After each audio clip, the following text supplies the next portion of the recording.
services workers. Dorothy was ceaseless in her advocacy to communities and continued her volunteer work until 2020, the year of her passing. And whereas Dorothy was a faithful member of Second Missionary Baptist Church and served as a trustee, treasurer, choir president, Sunday school teacher, and president of the Deaconess Ministry. Dorothy's dedication to making Battle Creek a more responsive and equitable place to live was the driving force for her 25-year service on the Battle Creek Community Foundation Board, where she was a leader on the executive governance and grant-making committees and served as trustee with involvement in the fundraising to establish the Clifton Bullock Scholarship Fund.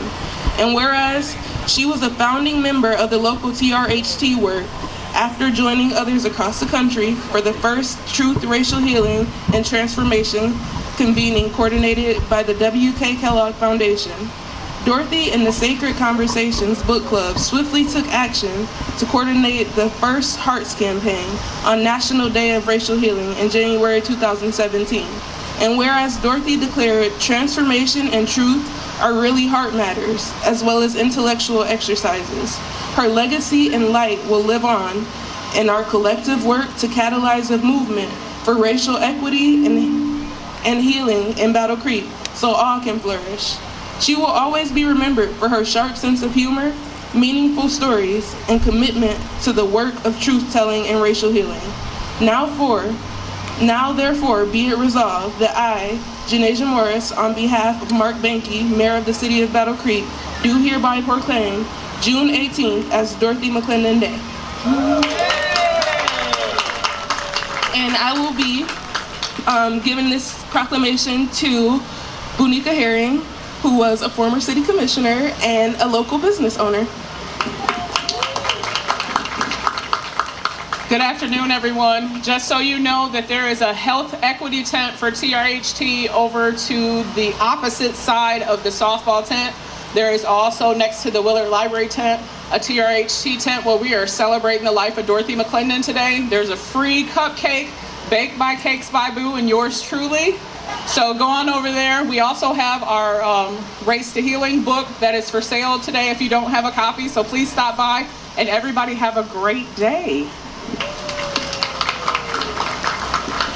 And I'm just gonna steal a little bit more of your time because I have another proclamation. You know, why not?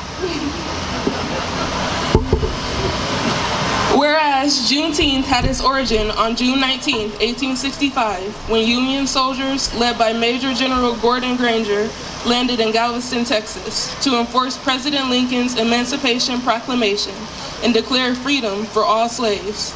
Each year thereafter, former Texas slaves and their descendants joined in a celebration of freedom on June 19th, and the day became known as Juneteenth. And whereas across our nation, Americans continue to celebrate Juneteenth, a day to reflect on the sufferings of slavery and to remember the joyful Declaration of Freedom. It is a time of rejoicing with family and friends and a time for planning the future. And whereas in Battle Creek, Michigan, this celebration is known as Juneteenth Family Day, it is a coming together of the Juneteenth event originated in 2003 by the Battle Creek branch of the NAACP and the Urban League of Battle Creek's long-standing Family Day event to create a family-focused celebration of freedom for all communities in the greater Battle Creek area.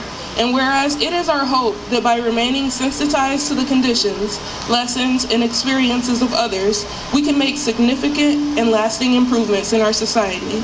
Now, therefore, I, Janasia Morris, on behalf of Mark Banke, the Mayor of the City of Battle Creek, and in concurrence with the State of Michigan, do hereby proclaim the third Saturday in June, which is June 17th, 2023, as Juneteenth Family Day.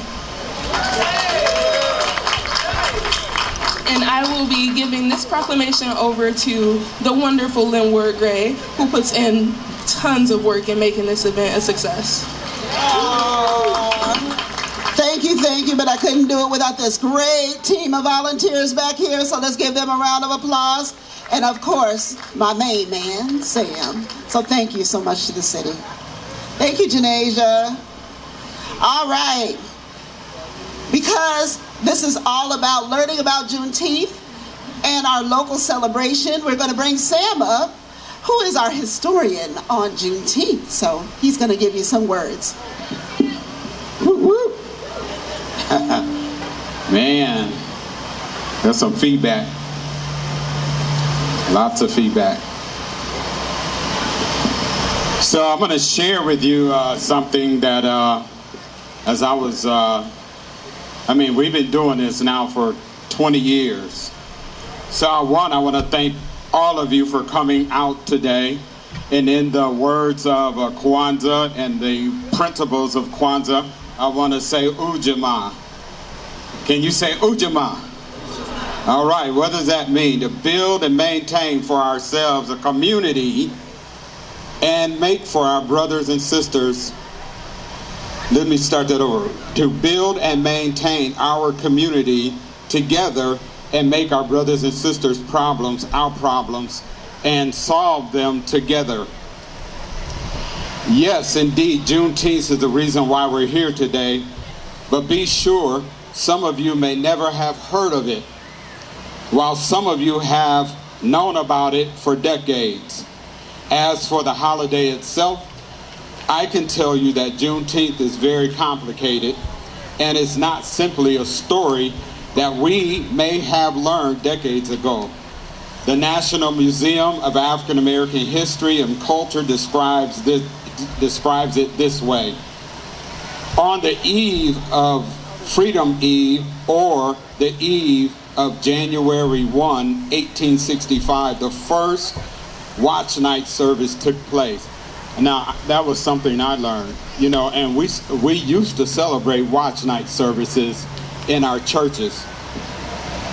Yep. And on that night, enslaved and free African Americans together in churches and private homes across the country awaited the news that the Emancipation Proclamation had taken effect.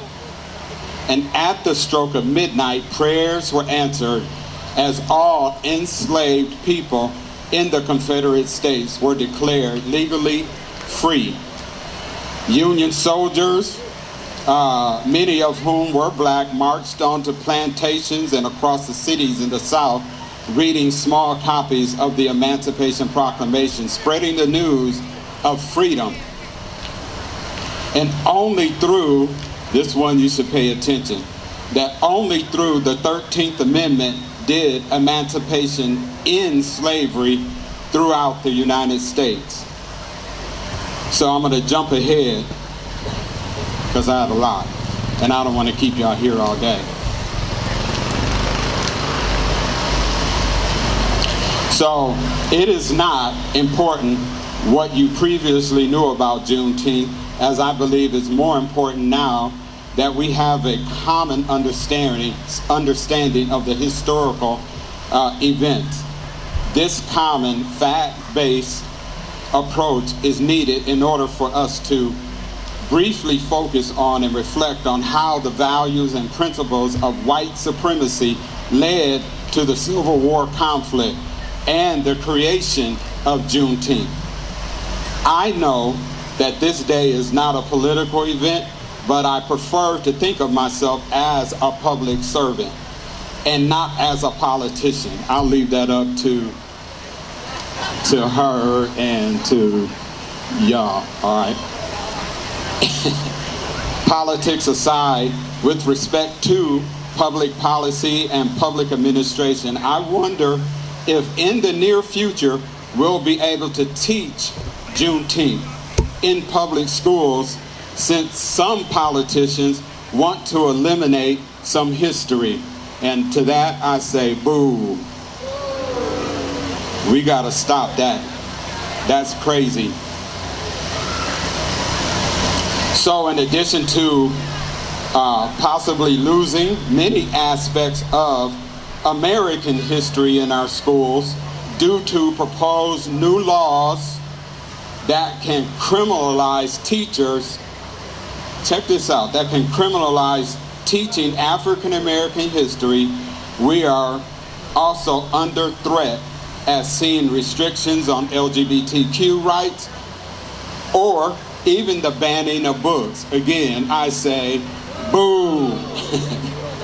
I'm here to let you know that the bottom line is that American citizens should have the process and procedures of American democracy to truly bring to fruition what Lincoln so earnestly and briefly discussed at the battlefield of Gettysburg.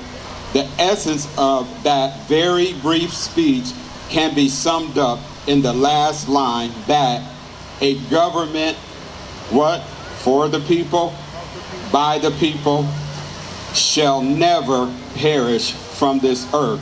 And I'm going to leave it right there because there's more to talk about. And Jim Hosmer, you can come on up. He's our 62nd District State Rep. And so I'm going to turn this back over to Lynn. And I don't know if you have that song or not, but I want y'all to hear something.